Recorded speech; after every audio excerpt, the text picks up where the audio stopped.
Option number 1 है मिस्र के संदर्भ में निम्नलिखित कथनों पर विचार कीजिए। 1. मिस्र की सभ्यता का विकास नील नदी की द्रोणी में हुआ। 2. मिस्र को नील नदी का उपहार कहा जाता है। उपर्युक्त में से कौन सा कथन सत्य है? ए केवल 1, बी केवल 2, सी 1 और 2 दोनों, डी इनमें से कोई नहीं। इसमें विकल्प सी सही है। 1 और 2 दोनों। मिस्र की सभ्यता का विकास नील नदी की द्रोणी में हुआ।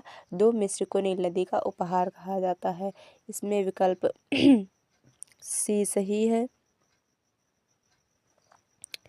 नेक्स्ट क्वेश्चन है, सूची 1 को सूची 2 के साथ सम्मिलित कीजिए और सही कूट का चयन कीजिए। सूची 1 में उत्खननकर्ता या खोजकर्ता दिए हैं और सूची 2 में सिंधु घाटी सभ्यता के स्थल दिए हुए हैं। तो सबसे पहले बीबी लाल, जिन्होंने कालीबंगा की खोज की।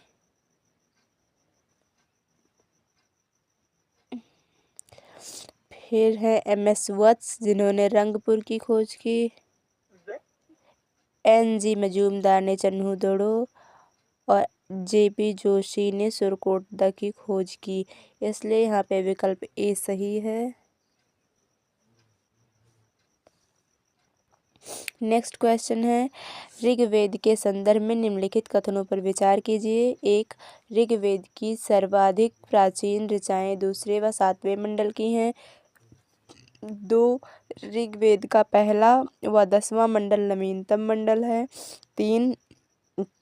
ऋग्वेद का 9वां मंडल सोम को समर्पित है।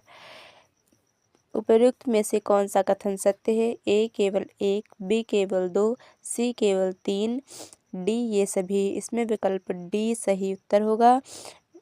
ऋग्वेद की सर्वाधिक प्राचीन ऋचाएँ दूसरे व सातवें मंडल की हैं। ऋग्वेद का पहला व 10वां मंडल नवीनतम मंडल है। ऋग्वेद का 9वां मंडल सोम को समर्पित है। इसलिए इसमें विकल्प डी सही होगा।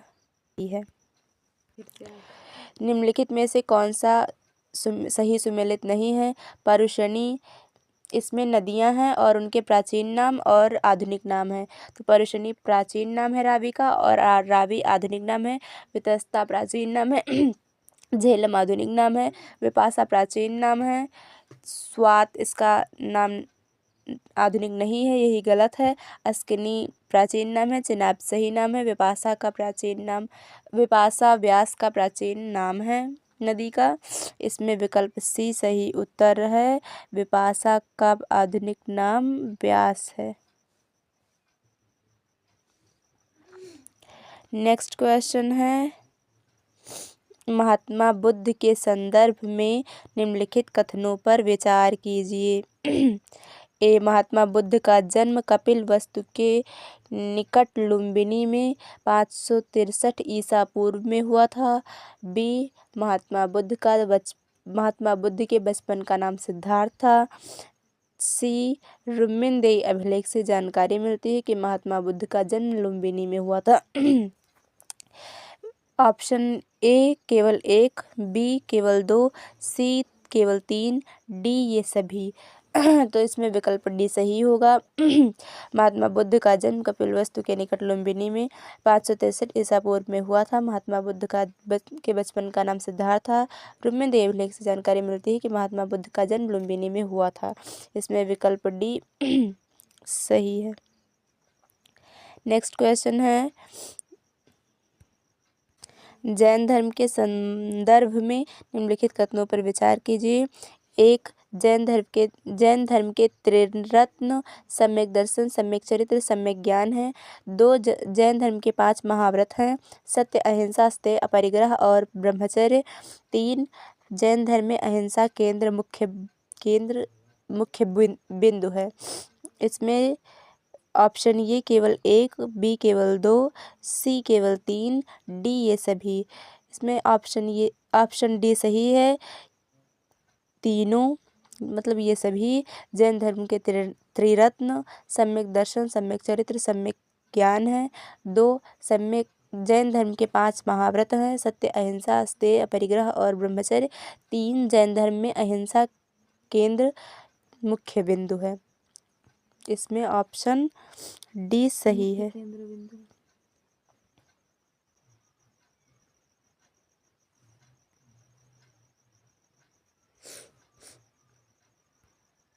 क्वेश्चन नंबर नेक्स्ट है, निम्नलिखित में से कौन सा सुमेलित नहीं है? एक तरफ महाजनपद है, दूसरी तरफ उनकी राजधानी है। अंग, चंपा, मगध, गिरिब्रज या राजगृह, काशी, वैशाली, वत्स, कौशाम्बी। इसमें ऑप्शन सी सही उत्तर है। काशी वैशाली गलत सुमेलित है। काशी की राजधानी वाराणसी होगी। इसमें option number C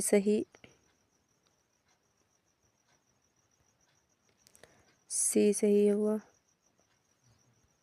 next question है, निम्नलिखित में से कौन सा विकल्प गलत सुमेलित है? वितस्ता झेलम, अस्किनी चिनाब, परुशनी रावी, शतुद्री व्यास। इसमें ऑप्शन नंबर डी सही उत्तर है। यह गलत सुमेलित है। शतुद्री नदी सतलज नदी का प्राचीन नाम है। व्यास नदी का प्राचीन नाम विपाशा है। तो इसलिए ऑप्शन डी सही उत्तर होगा।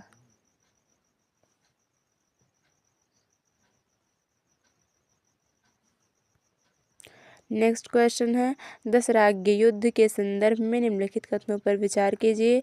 एक, दशराज्य युद्ध का उल्लेख ऋग्वेद के 6वें मंडल में मिलता है। 2, यह युद्ध परुशनी नदी के तट पर सुदास एवं 10 जनों के मध्य लड़ा गया था। 3, दशराज्य युद्ध में सुदास की विजय हुई थी। उपयुक्त में से कौन सा सही विकल्प है?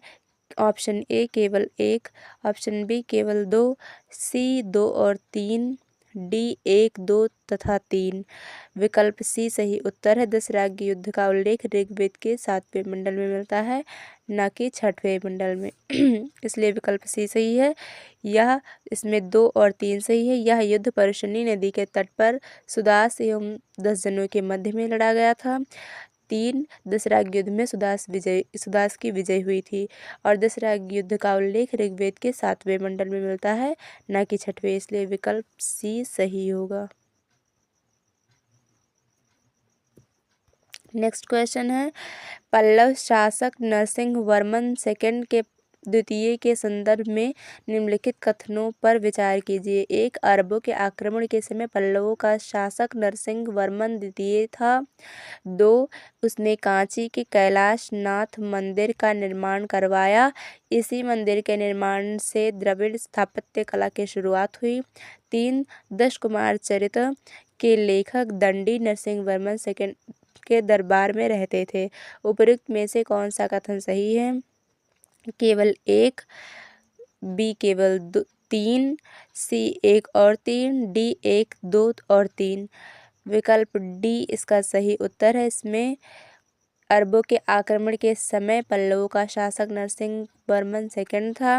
उसने कांची के कैलाश मंदिर का निर्माण करवाया। इसी मंदिर के निर्माण से द्रविड़ स्थापत्य कला की शुरुआत हुई। दश कुमार चरित के लेखक दंडी नरसिंह वर्मन सेकंड के दरबार में रहते थे। इसलिए इसमें विकल्प डी सही उत्तर होगा।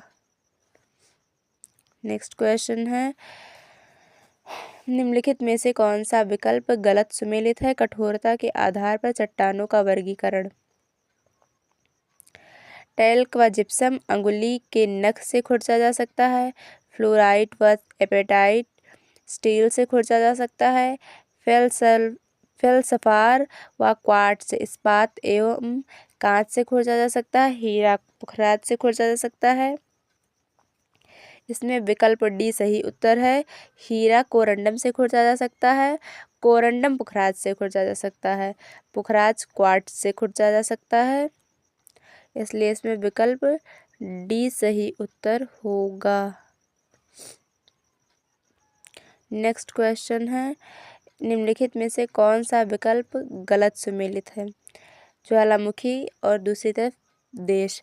क्राकाटोआ ज्वालामुखी इंडोनेशिया में है। Mount Saint Helens Ecuador. देवमंद कोह सुल्तान ईरान। पोपा अमृत ज्वालामुखी है जो कि म्यांमार में। इसमें ऑप्शन नंबर बी गलत सुमेलित है। माउंट सेंट हेलेस यूएसए में स्थित है, जो कि एक शांत या सुसुप्त ज्वालामुखी है। चिम्बाराजो इक्वाडोर में स्थित एक मृत ज्वालामुखी है। इसमें ऑप्शन बी सही उत्तर होगा। माउंट सेंट हेलेस इक्वाडोर में नहीं, यूएसए में स्थित है। इसका ऑप्शन नेक्स्ट क्वेश्चन है, जीएसटी के संदर्भ में निम्नलिखित कथनों पर विचार कीजिए। 1 जुलाई 2017 से वस्तु एवं सेवा कर की व्यवस्था लागू की गई है। 2 8 सितंबर 2016 को अधिसूचित 101वें संविधान संशोधन के द्वारा जीएसटी को लागू किया गया। अपरिष्कृत रत्नों और रत्नों पत्थरों पर 0.25% की विशेष दर से और सोने पर 3% कर लगेगा। 3 जीएसटी एक गंतव्य आधारित कर है। इसमें राज्यों के बीच, विशेष रूप से विनिर्माण करने वाले राज्यों में आशंका थी कि जीएसटी को लागू करने से उन्हें राजस्व की हानि होगी। इसीलिए संविधान के 10वें 101वें संशोधन के द्वारा वस्तु एवं सेवा कर को लागू करने के कारण होने वाले राजस्व के नुकसान के लिए 5 वर्षों की अवधि के लिए राज्यों को क्षतिपूर्ति करने की व्यवस्था की गई है। ऑप्शन ए 1, 2 व 3, बी केवल 1, सी केवल 2, डी केवल 3। इसका सही ऑप्शन होगा ऑप्शन ए 1, 2 और 3। जीएसटी 1 जुलाई 2017 से वस्तु एवं सेवा कर की व्यवस्था लागू की गई। 8 सितंबर 2016 को अधिसूचित 101वें संविधान संशोधन के द्वारा जीएसटी को लागू किया गया। अपरिष्कृत रत्नों और रत्नों पत्थरों पर 0.25% की विशेष दर से और सोने पर 3% कर लगेगा। 3 जीएसटी एक गंतव्य आधारित कर है। इसमें राज्यों के बीच, विशेष रूप से विनिर्माण करने वाले राज्यों में आशंका थी कि जीएसटी को लागू करने से उन्हें राजस्व की हानि होगी।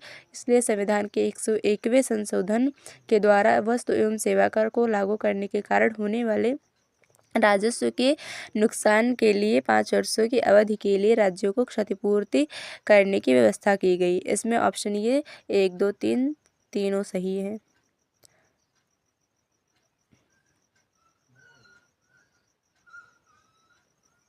नेक्स्ट क्वेश्चन है, अफ्रीका महाद्वीप के संदर्भ में निम्नलिखित कथनों पर विचार कीजिए। 1 विश्व का दूसरा सबसे बड़ा महाद्वीप है। इसे कॉन्टिनेंट ऑफ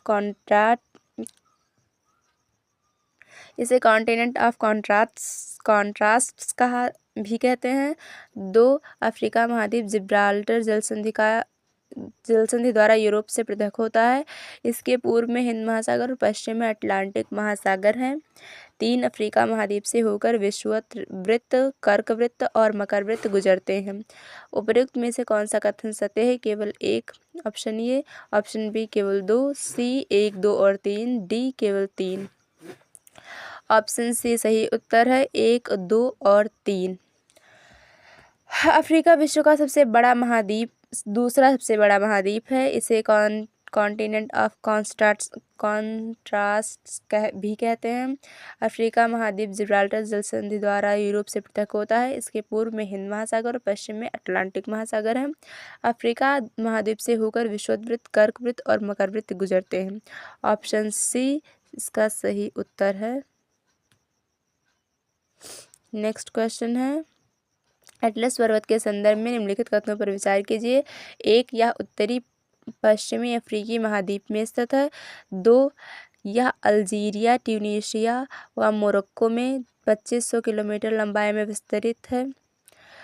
3 यह एक नवीन वलित पर्वत है जिसकी सर्वोच्च चोटी माउंट टाऊ बकल है जो उत्तर पूर्वी मोरक्को में स्थित है। उपर्युक्त में से कौन सा कथन सही है?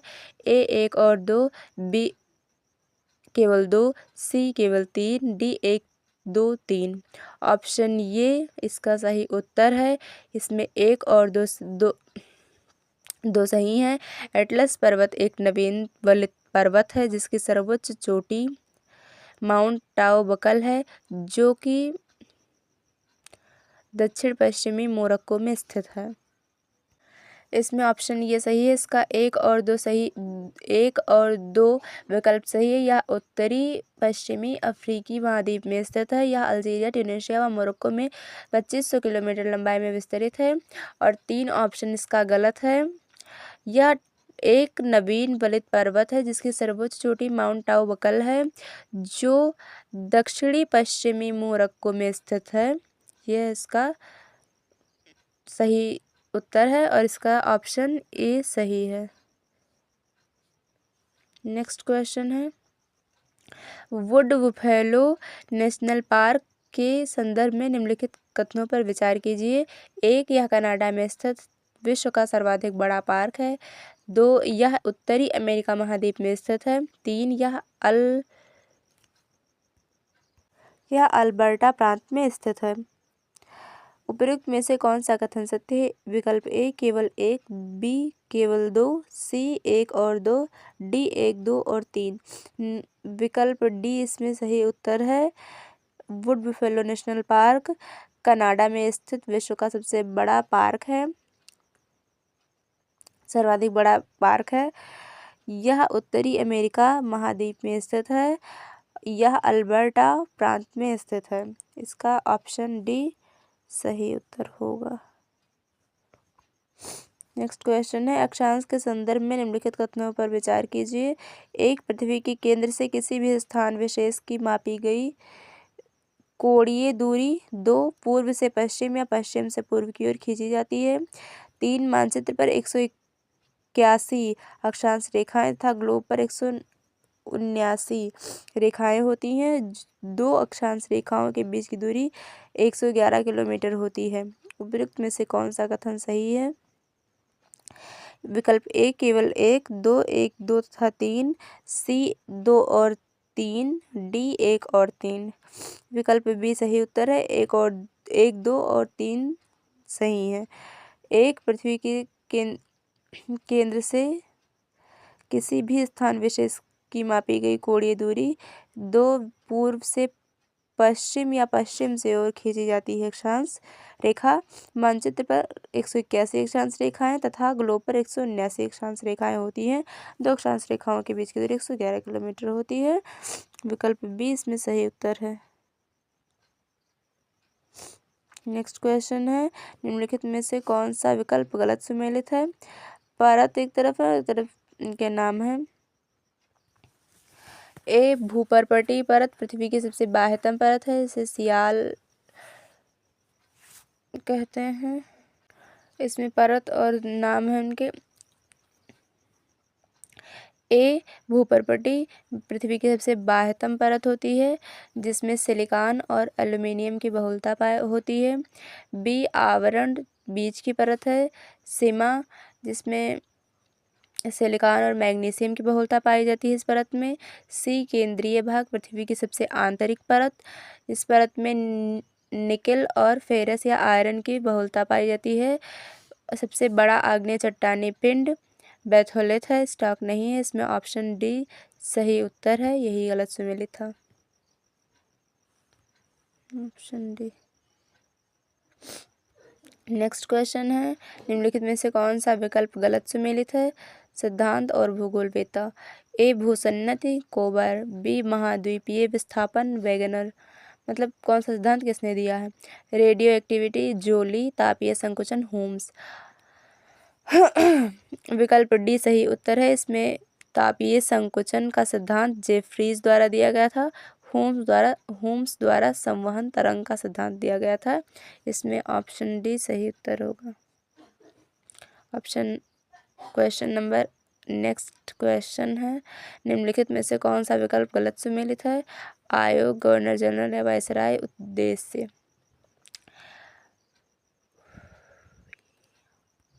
ऑप्शन ये, व्हिटले आयोग 1928 इरविन के समय में था। यह आयोग श्रमिकों की स्थिति पर विचार करके लाया गया था। बी, सप्रू समिति 1934, इस आयोग के समय विलिंगटन गवर्नर जनरल था। बेरोजगारी की समस्या की समीक्षा हेतु यह आयोग लाया गया था। सी, राष्ट्रीय योजना समिति 1938, यह लिथगो के समय में आर्थिक योजना के लिए लाया गया था। दुर्भिक्ष जांच आयोग 1943 इरविन बंगाल के अकाल के कारणों पर विचार हेतु लाया गया था, लेकिन यहाँ पे गवर्नर जनरल या वायसराय वेवल था, इरविन नहीं था। इसका ऑप्शन डी सही उत्तर होगा। नेक्स्ट क्वेश्चन है, निम्नलिखित में से कौन सा विकल्प गलत सुमेलित है? शीत अयनांत 22 दिसंबर, बी ए शीत अयनांत 22 दिसंबर, बी शरद विषुव 23 सितंबर, सी ग्रीष्म अयनांत 4 जुलाई, डी वसंत विषुव 21 मार्च।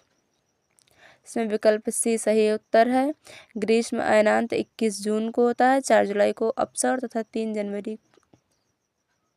जनवरी को उपसौर रहता है। इसमें ऑप्शन सी सही उत्तर है, यही गलत सुमेलित है। ग्रीष्म अयनांत 4 जुलाई को नहीं रहता है, 4 जुलाई को अपसौर रहता है। ग्रीष्म अयनांत 21 जून को रहता है। नेक्स्ट क्वेश्चन, 21 मार्च की स्थिति के संदर्भ में निम्नलिखित कथनों पर विचार कीजिए। एक, सूर्य विषुवत या भूमध्य रेखा पर लंबवत होता है। 2, समस्त देशांतर रेखाओं का आधा भाग सूर्यताप प्राप्त करता है। 3, किसी भी गोलार्ध में स्पष्टता न तो ग्रीष्म होती है न ही शीत ऋतु होती है।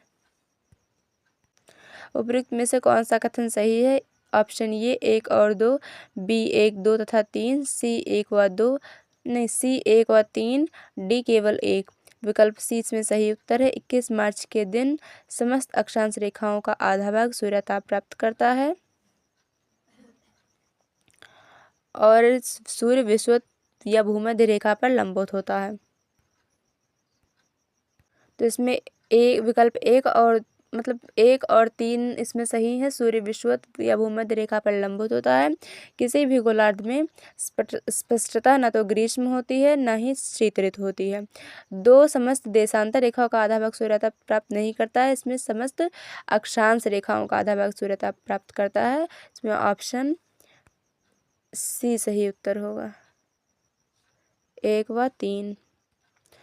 नेक्स्ट क्वेश्चन है, निम्नलिखित में से कौन सा विकल्प सही सुमेलित नहीं है? मंत्री सिर्फ विभाग, अमीर ए जुमला अर्थ विभाग का अध्यक्ष, वजीर ए अशरफ विदेश नीति एवं दरबार संबंधी कार्यों का निष्पादन, नाजिर दिल्ली के मलिक नायब के समान, सदरे जहां न्याय विभाग धर्म तथा दान विभाग का अध्यक्ष। इसमें ऑप्शन ये अमीर जुमला अर्थ विभाग का अध्यक्ष होता है। वजीर अशरफ विदेश नीति एवं दरबार संबंधी कार्यों का निष्पादन करने वाले को कहते हैं। सदरे जहां न्याय विभाग धर्म तथा दान विभाग का अध्यक्ष होता है। इसमें विकल्प सी नाजिर अर्थ विभाग से संबंधित होता है, मतलब होता था। दिल्ली के मलिक नायब के समान वकील सल्तनत को कहते हैं। इसमें ऑप्शन सी सही उत्तर होगा, यही गलत सुमेलित है।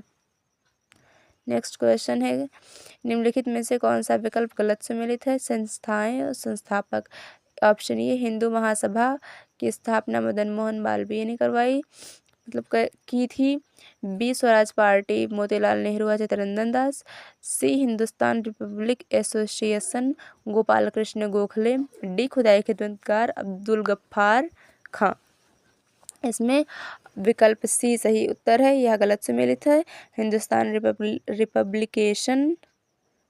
रिपब्लिकन एसोसिएशन के संस्थापक सचेंद्र सान्याल थे। Gopal Krishna Gokhale servants of India society की स्थापना की थी। गोपाल कृष्ण गोखले ने सर्वेंट्स ऑफ इंडिया सोसाइटी की स्थापना की थी। इसमें ऑप्शन सी सही उत्तर होगा।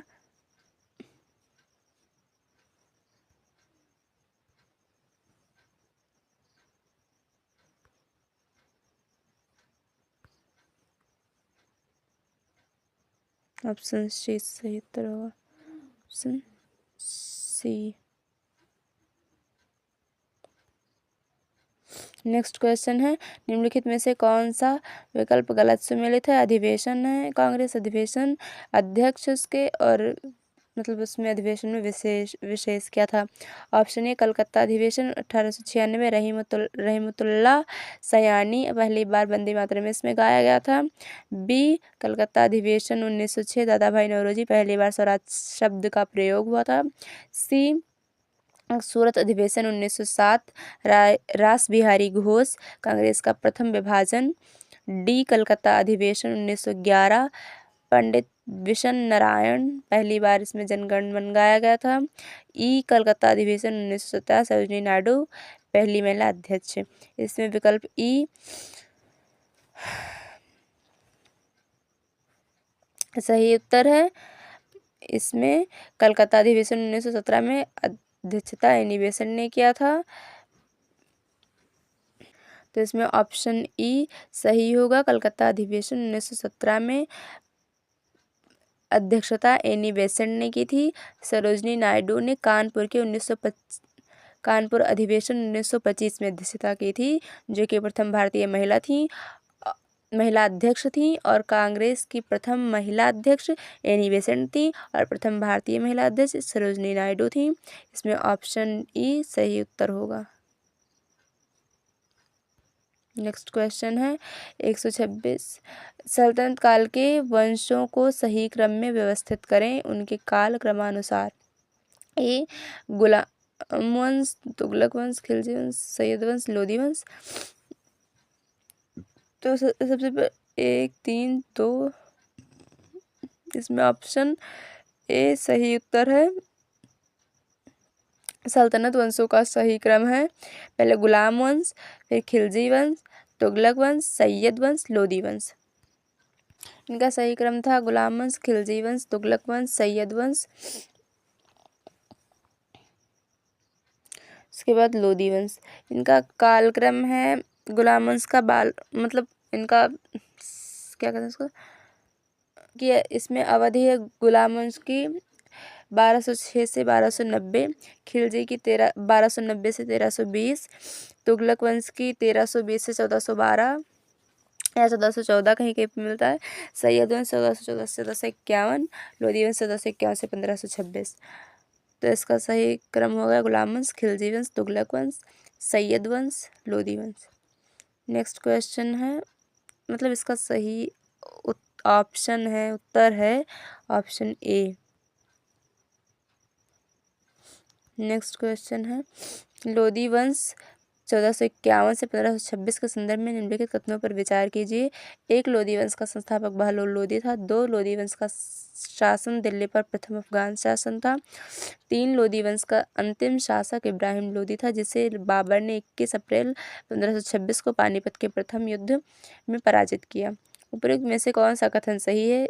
ऑप्शन ए केवल 3, ऑप्शन बी 1, 2 तथा 3, ऑप्शन सी केवल 2, डी 2 तथा 3। इसमें विकल्प बी सही उत्तर है। 1, 2 तथा 3। लोधी वंश का संस्थापक बहलोल लोधी था। लोधी वंश का शासन दिल्ली पर प्रथम अफगान शासन था। लोधी वंश का अंतिम शासक इब्राहिम लोधी था, जिसे बाबर ने 21 अप्रैल 1526 को पानीपत के प्रथम युद्ध में पराजित किया था। इसमें ऑप्शन बी सही उत्तर होगा। नेक्स्ट क्वेश्चन है निम्नलिखित में से कौन सा विकल्प गलत सम्मिलित है? राजस्व कर, उस्र, मुसलमानों से लिया जाने वाला भूमि कर, खराज। मतलब करों के नाम है कि उनको किन करों को कैसे संबोधित करते थे। बी खराज, गैर मुसलमानों से लिया जाने वाला भूमि कर। सी ज़कात, मुसलमानों पर धार्मिक कर, संपत्ति का 40वां हिस्सा इसमें लिया जाता था। डी जजिया कर, मुसलमानों पर धार्मिक कर। इसमें ऑप्शन डी सही उत्तर है। जजिया गैर मुसलमानों पर धार्मिक कर था। इसमें ऑप्शन डी सही उत्तर है।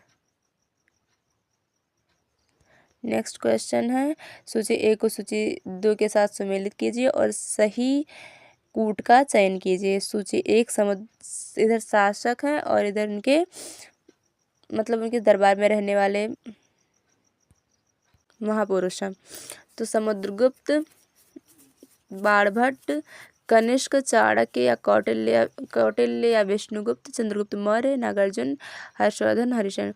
तो इसमें विकल्प बी सही उत्तर है। तो इसमें समुद्रगुप्त के दरबार में हरिसेन रहते थे, कनिष्क के दरबार में नागार्जुन, चंद्रगुप्त मौर्य के दरबार में चाणक्य, कौटिल्य या विष्णुगुप्त, हर्षवर्धन के दरबार में बाणभट्ट रहते थे। इसमें होगा समुद्रगुप्त का हरिसेन, हर्षवर्धन का बाणभट्ट, कनिष्क का नागार्जुन और चंद्रगुप्त मौर्य का चाणक्य। ऑप्शन बी सही उत्तर होगा। बी। नेक्स्ट क्वेश्चन है, मुद्रास्फीति के संदर्भ में निम्नलिखित कथनों पर विचार कीजिए। एक, उत्पादक वर्ग, कृषक, उद्योगपति, व्यापारी को हानि होती है। दो, ऋणी को लाभ तथा ऋणदाता को हानि होती है। तीन, निश्चित आय वाले वर्ग को हानि होती है जबकि परिवर्तित आय वाले वर्ग को लाभ होता है। चार, समाज में आर्थिक विषमताएं बढ़ जाती हैं। धनी वर्ग और धनी तथा निर्धन वर्ग और धनी वर्ग और धनी तथा निर्धन वर्ग और निर्धन होता चला जाता है। उपरोक्त में से कौन सा कथन सही है? Option A 1 2 3 4, B 1 3 4, C 2 4, D 3 4। विकल्प बी इसमें सही उत्तर है 2 3 4। ऋणी को लाभ तथा ऋणदाता को हानि होती है। आय निश्चित करने वाले वर्ग को हानि होती है जबकि परिवर्तित आय वाले वर्ग को लाभ होता है। समाज में 4, समाज में आर्थिक विषमताएं बढ़ जाती हैं। धनी वर्ग और धनी और निर्धन होता चला जाता है।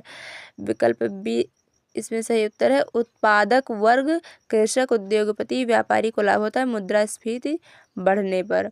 इनको उत्पादक इसमें ऑप्शन ए गलत है। उत्पादक वर्ग, कृषक, उद्योगपति, व्यापारी को लाभ होता है, हानि नहीं होते हैं।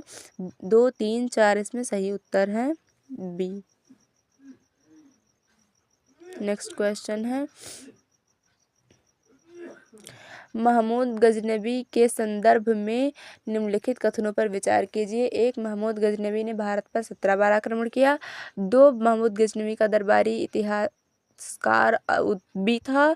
3, उत्बी द्वारा रचित ग्रंथ किताब उल यामिनी या तारीख यामिनी है। उपरोक्त में से कौन सा कथन सत्य है? ऑप्शन ए केवल 1, बी केवल 2, सी केवल 3, डी इनमें से कोई नहीं। इसमें विकल्प डी सही उत्तर है, मतलब इनमें से कोई नहीं, इनमें से सभी। महमूद गजनबी ने भारत पर 17 बार आक्रमण किया। 2, महमूद गजनबी का दरबारी इतिहासकार उत्बी था। 3, उत्बी द्वारा रचित ग्रंथ किताब उल यामिनी या तारीख यामिनी है। इसमें ऑप्शन डी सही उत्तर है। इसमें तीनों कथन सही हैं। नेक्स्ट क्वेश्चन है, निम्नलिखित में से कौन सा सुमेलित नहीं है? सही सुमेलित नहीं है। कुव्वतुल इस्लाम मस्जिद कुतुबुद्दीन ऐबक ने बनवाई। अतार किन का दरवाजा इल्तुतमिश। अटाला मस्जिद सिकंदर शाह। आदिलाबाद का किला मोहम्मद बिन तुगलक ने। इसमें ऑप्शन सी सही उत्तर है। नेक्स्ट क्वेश्चन है, सूची 1 को सूची 2 के साथ सम्मिलित कीजिए और सही उत्तर चयन कीजिए। सूची 1 पुस्तकें हैं और सूची 2 लिखने वाले हैं। बाबर नामा बाबरी जहांगीर, हुमायूं नामा फजल, अकबर नामा, मतलब इनको सम्मिलित करना। अकबर नामा गुरदबी जहांगीर। तो इसमें बाबर नामा बाबर ने लिखी थी, अरे हुमायूं नामा गुरदबी, अकबर नामा अबुल फजल और जहांगीर। इसमें एक ऑप्शन 4, बी का 3, सी का 2 और डी का 1 होगा। ऑप्शन सही है। नेक्स्ट क्वेश्चन है, रामायण का फारसी में अनुवाद किसने किया था? ऑप्शन ए बदायूनी ने किया था, ये Badayuni. Option question number next, Shivaji के संदर्भ में निम्नलिखित विचार कीजिए। एक, शिवाजी को औरंगजेब ने मई 1666 ईस्वी में जयपुर भवन में कैद कर लिया, जहां से वे 16 अगस्त 1666 में भागने के लिए। 2, शिवाजी के मंत्रिमंडल को अश्वप्रधान कहा जाता था जिसमें पेशवा का सर्वाधिक महत्वपूर्ण समान्य था। शिवाजी का महाराजा जयसिंह के मंत्रिमंडल की 1665 में हुई थी। उपरोक्त में से कौन सा कथन सत्य है? ऑप्शन ए केवल 1, बी केवल 2, सी केवल 3, डी उपयुक्त सभी। विकल्प डी सही उत्तर है। इसमें तीनों कथन सही है। शिवाजी को औरंगजेब ने मई 1666 में जयपुर भवन में कैद कर लिया, जहां से वे 1666 में भागने के लिए शिवाजी के मंत्रिमंडल को अश्वप्रधान कहा जाता था जिसमें पेशवा का सर्वाधिक महत्वपूर्ण समान्य था। शिवाजी को महाराजा जयसिंह के मंत्रिमंडल की 1665 में हुई थी। इसमें ऑप्शन डी सही उत्तर है। नेक्स्ट क्वेश्चन है, निम्नलिखित को सही काल क्रमानुसार व्यवस्थित कीजिए। बहादुर शाह प्रथम, शाह आलम द्वितीय, फर्रुख जहांदार शाह। इसमें विकल्प बी सही उत्तर है। इसमें सबसे पहले बहादुर शाह प्रथम, फिर जहांदार शाह, फिर फर्रुख फिर 2 शाह आलम सेकंड। विकल्प बी सही उत्तर हुआ। नेक्स्ट क्वेश्चन है, सूची 1 को सूची 2 से सुमेलित कीजिए और सूची 1 को सूची 2 से सुमेलित कीजिए और सही कूट का चयन कीजिए। सूची 1 में प्रमुख युद्ध हैं आधुनिक इतिहास के, और सूची 2 में उनसे संबंध रखने वाले लोग और उनसे संबंधित घटनाएं हैं। तो पानीपत का तृतीय युद्ध बालाजी बाजीराव से संबंधित है। प्रथम आंग्ल मराठा युद्ध सालबाई की संधि पे खत्म हुआ था। और द्वितीय आंग्ल मराठा युद्ध नागपुर के भोसले से संबंधित है, इन्होंने उसमें भाग लिया था। तृतीय आंग्ल मराठा युद्ध पेशवा बाजीराव सेकंड से संबंधित है। तो इसका हो जाएगा ऑप्शन सी सही उत्तर है।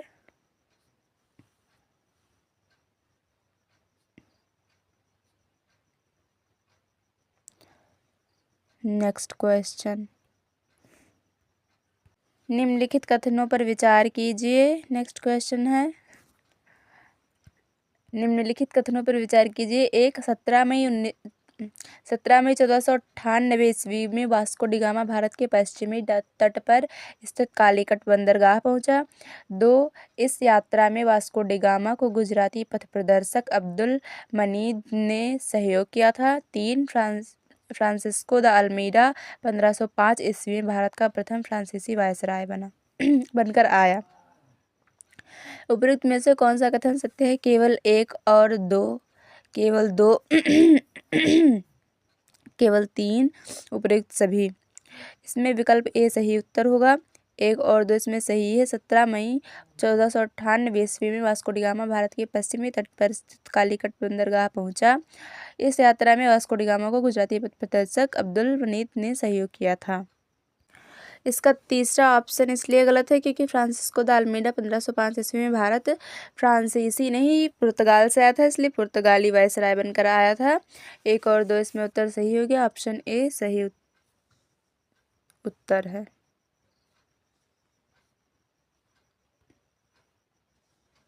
ऑप्शन ये इसका सही उत्तर है। नेक्स्ट क्वेश्चन है, निम्नलिखित में से कौन सा सही सुमेलित नहीं है? इसमें बंगाल के नवाब हैं, उनका कार्यकाल है। मुर्शिद कुली खां 1713 से 1727 ईस्वी तक। बेसुजाउद्दीन 1727 से 1739 ईस्वी। सरफराज खां 1739 से 1740 ईस्वी। सिराजुद्दौला 1740 से 1756। इसमें विकल्प डी सही उत्तर है, ये गलत सुमेलित है। इनमें सिराजुद्दौला का गलत है। सिराजुद्दौला का कार्यकाल 1756 से 1757 तक था। ये 1740 से 1756 तक का कार्यकाल अलीवर्दी खां का था, इसलिए इसमें ऑप्शन डी सही उत्तर है, सिराजुद्दौला। नेक्स्ट क्वेश्चन है, निम्नलिखित को सही काल क्रमानुसार व्यवस्थित कीजिए। प्रथम आंग्ल मैसूर युद्ध, श्रीरंगपट्टनम की संधि, वांडीवास का युद्ध, मंगलोर की संधि। तो इसमें जो प्रथम आंग्ल मैसूर युद्ध है वो हुआ था 1767 से 1769 तक ईस्वी तक। श्रीरंगपट्टनम की संधि तृतीय आंग्ल मैसूर युद्ध में हुई थी, जो कि 1792 में हुई थी। वांडीवास का युद्ध 1760 में लड़ा गया था, मतलब हुआ था, जिसमें अंग्रेजों ने सर आयर कोट के नेतृत्व में ये युद्ध किया था। और मंगलोर की संधि जो हुई थी वो हुई थी 1784 ईस्वी में द्वितीय आंग्ल मैसूर युद्ध में। तो इसका सही कालक्रम होगा, सबसे पहले वांडीवास का युद्ध, उसके बाद प्रथम आंग्ल मैसूर युद्ध, उसके बाद मंगलोर की संधि, उसके बाद श्रीरंगपट्टनम की संधि। इसमें विकल्प बी सही उत्तर होगा। नेक्स्ट क्वेश्चन है, सूची 1 को सूची 2 से सही सुमेलित कीजिए और सही कोट का चयन कीजिए। सूची 1 में गवर्नर जनरल हैं और सूची 2 में उनका कार्यकाल है। रॉबर्ट क्लाइव 1786 से 93 और 1805। वारेन हेस्टिंग्स 1750 से 1786। जॉन मैकफर्सन 1757 से 60, फिर 1765 से 67। लॉर्ड कॉर्नवालिस 1774 से 1750 ईस्वी तक। तो इसमें विकल्प सी सही उत्तर होगा। सही सुमेलित कीजिए भी, तो इसको सही सुमेलित करना है। तो रॉबर्ट क्लाइव जो थे वो 1757 से 1760 ईस्वी तक गवर्नर जनरल थे। इसका मिलेगा यहाँ पे 3 से ए का 3 से मिलेगा। और वारेन हेस्टिंग्स 1774 से 1785 तक थे, यहाँ पे मिलेगा। जॉन मैकफर्सन जो थे वो 85 से 86 तक 1700 थे। लॉर्ड कॉर्नवालिस 1786 से 1793 और 1805 में भी थे। इसका सही उत्तर सी होगा। इसमें होगा ए का 3, बी का 4, सी का 2 और डी का 1। इसमें सही उत्तर विकल्प सी है। नेक्स्ट क्वेश्चन है, रैयतवाड़ी व्यवस्था के संदर्भ में निम्नलिखित कथनों पर विचार कीजिए। किसानों के साथ व्यक्तिगत रूप से किए गए लगान समझौते को रैयतवाड़ी कहा गया है। 2 1792 ईस्वी में रैयतवाड़ी व्यवस्था पहली बार 12 महल जिले में कर्नल रीड द्वारा लागू की गई। 3 रैयतवाड़ी व्यवस्था को सुचारू रूप से चलाने के लिए मुनरो को मद्रास का गवर्नर नियुक्त किया गया। उपयुक्त में से कौन सा कथन सत्य है? केवल 1 2, बी केवल 3, सी केवल 1, उपर्युक्त सभी। इसमें विकल्प डी सही उत्तर है। इसमें तीनों कथन सही हैं। रैयतवाड़ी व्यवस्था किसानों के साथ व्यक्तिगत रूप से किए गए लगान समझौते के लिए आई थी। रैयतवाड़ी व्यवस्था 1792 में पहली बार बारामहल जिले में कर्नल रीड द्वारा लागू की गई। रैयतवाड़ी व्यवस्था को सुचारू रूप से चलाने के लिए मुनरो को मद्रास का गवर्नर नियुक्त किया गया।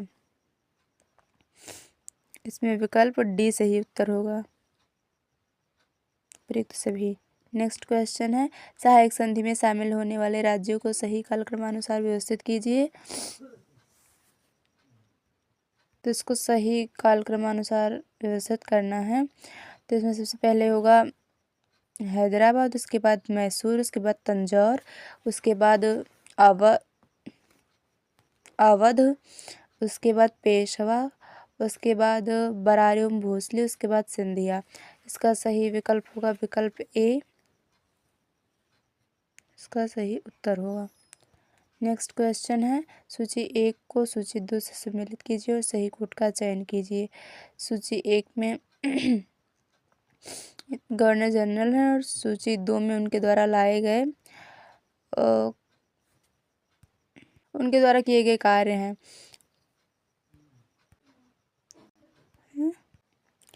लॉर्ड हेस्टिंग्स संगोली की संधि से संबंधित है। संगोली की संधि मार्च 1816 ईस्वी में अंग्रेजों एवं गोरखों के बीच हुई थी। यह इसी संधि से आंग्ल नेपाल युद्ध का अंत हुआ था और यह लॉर्ड हेस्टिंग्स से संबंधित है। विलियम बेंटिक भारत का प्रथम गवर्नर जनरल हुआ। ये विलियम बेंटिक से संबंधित, मतलब विलियम बेंटिक 1833 में चार्टर एक्ट द्वारा बंगाल के गवर्नर जनरल को भारत का गवर्नर जनरल बना दिया गया। इसलिए विलियम बेंटिक भारत का प्रथम गवर्नर जनरल हुआ। और नॉर्थ ब्रुक के समय में पंजाब का जो कूका आंदोलन हुआ वो इसी के समय में हुआ था। और लिटन वर्नाकुलर प्रेस एक्ट लाया था। इसका सही सुमेलित होगा लॉर्ड हेस्टिंग्स संगोली की संधि, विलियम बेंटिक भारत का प्रथम गवर्नर जनरल, नॉर्थ ब्रुक कूका आंदोलन, लिटन वर्नाकुलर प्रेस एक्ट।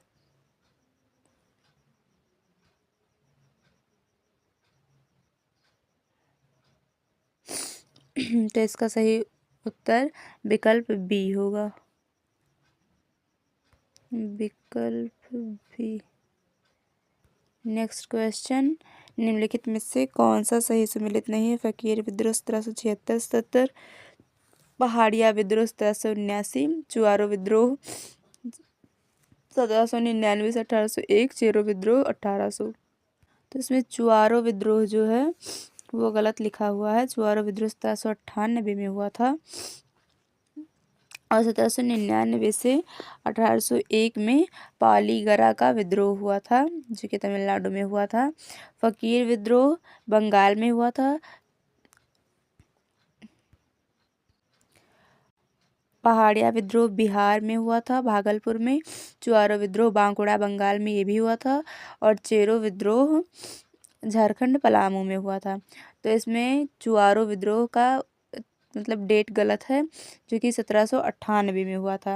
1799 और 1801 में पालीगरा का विद्रोह था जो कि तमिलनाडु में हुआ था। तो इसका सही उत्तर विकल्प सी होगा,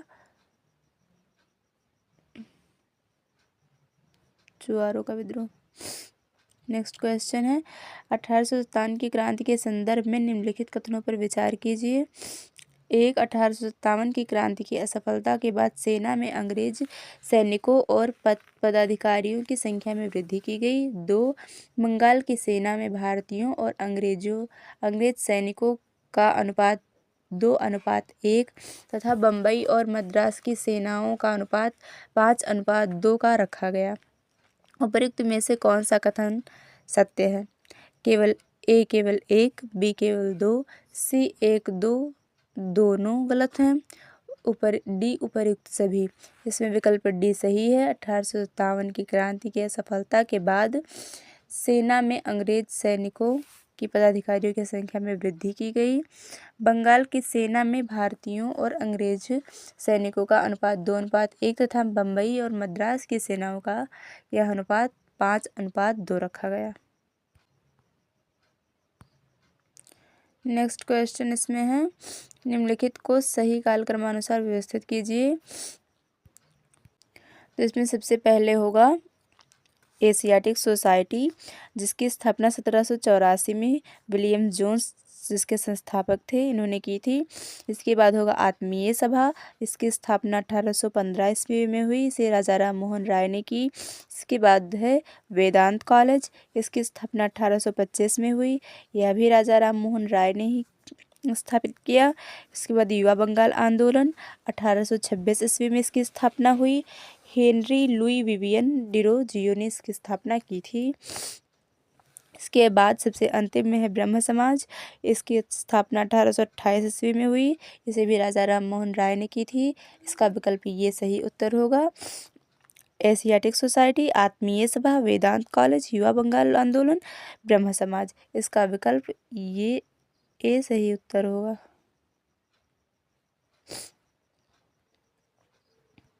नेक्स्ट क्वेश्चन है, सूची 1 को सूची 2 से सुमेलित कीजिए और सही कूट का चयन कीजिए।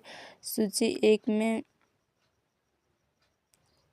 ए में है भारतीय राष्ट्रीय कांग्रेस की स्थापना 1885, स्वदेशी आंदोलन 1905, सी मुस्लिम लीग की स्थापना 1906, कांग्रेस का विभाजन 1907।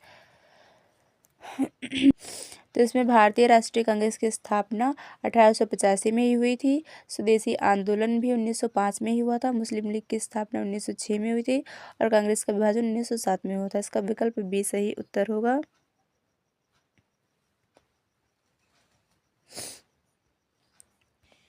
भारतीय राष्ट्रीय कांग्रेस की स्थापना ए.ओ. ह्यूम ने 1885 में की थी।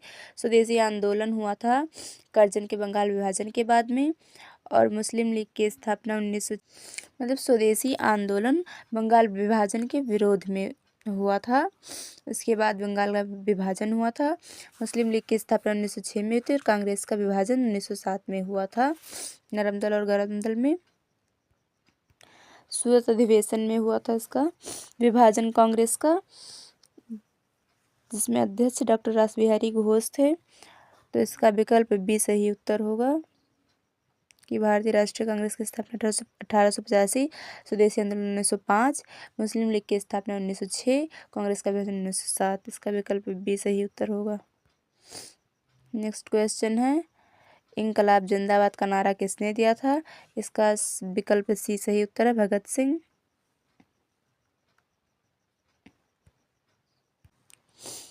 तो आज की सीरीज हमारी कंप्लीट हो गई। नेक्स्ट सीरीज में हम और जीएस के क्वेश्चन लाएंगे, जिससे आपकी पढ़ाई को आसान बनाएंगे। Thank you.